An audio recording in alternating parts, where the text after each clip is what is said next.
Hello everyone, it's Shane Kanto, your Wasteland reviewer, and I'm here to review Final Kill.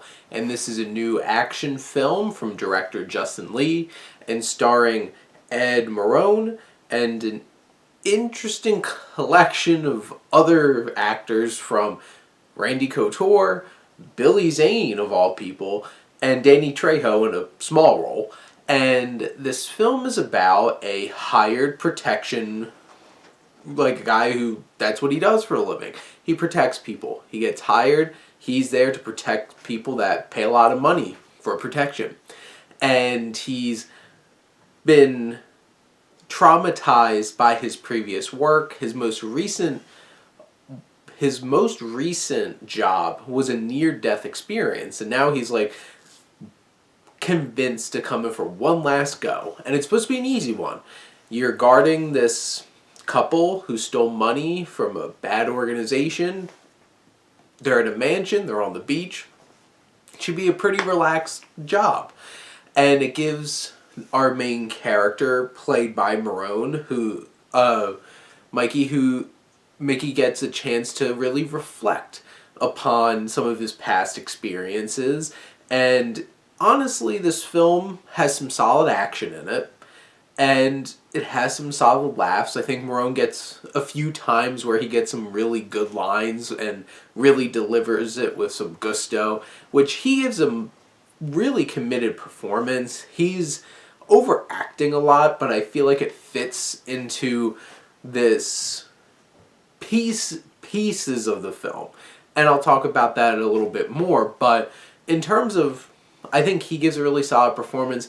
Like, Danny Trejo's barely in it. He does Danny Trejo job in the small parts that he's in. Randy Couture and Billy Zane, like, could have had different actors in there that could have brought a little bit more.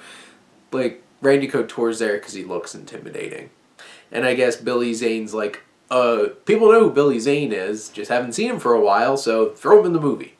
But I feel like this film is never really fully realized. There's ideas, and this is only 80 minutes. I feel like things could have been fleshed out more. This could have been a contemplative kind of film that really delved deep into a man whose life was mostly violence and now is coming up on the end of it. There's moments where he's connecting with the wife of this couple or the husband of this couple, thinking about his experiences and thinking back. That's when the film gets a little more serious. And those work. But then half the film is zany and weird. Not just because Billy Zane's in there. Horrible joke, but we're going to go with it. But, like, Marone really captures those over-the-top kinds of scenes. But they never really mesh. And I feel like this film would have benefited from either being an over-the-top crazy action movie or from being a contemplative story about a man trying to come to grips with the fact that he spent most of his life doing violence. And this film isn't long enough in terms of really fleshing that out, because it feels a little anticlimactic and feels like it's a bit rushed at times because it comes to a head so quickly. But I feel like this film needed to pick a lane, and it really didn't. And that's the biggest detriment to the film. And the unevenness of the storytelling, bouncing back between present time and these flashbacks. And I don't know if Justin Lee had the best grip on being able to tell that story, because, like, obviously there's plenty of great directors who do amazing things with nonlinear storytelling. This one, I just feel like it never really comes together and becomes a full whole of a film.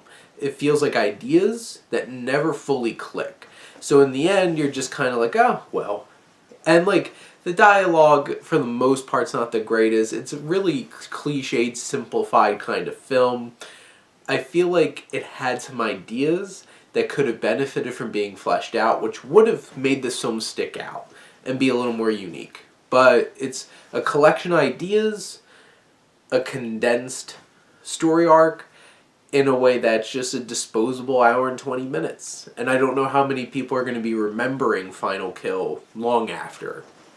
But there's plenty of, like, VOD action flicks out there, and I think this one had some decent potential. but in the end, falls into the this is a forgettable VOD action flick. But those are my thoughts on Final Kill. Let me know what you think, and let's talk some movies. But thank you as always for tuning in and supporting your Wasteland reviewer.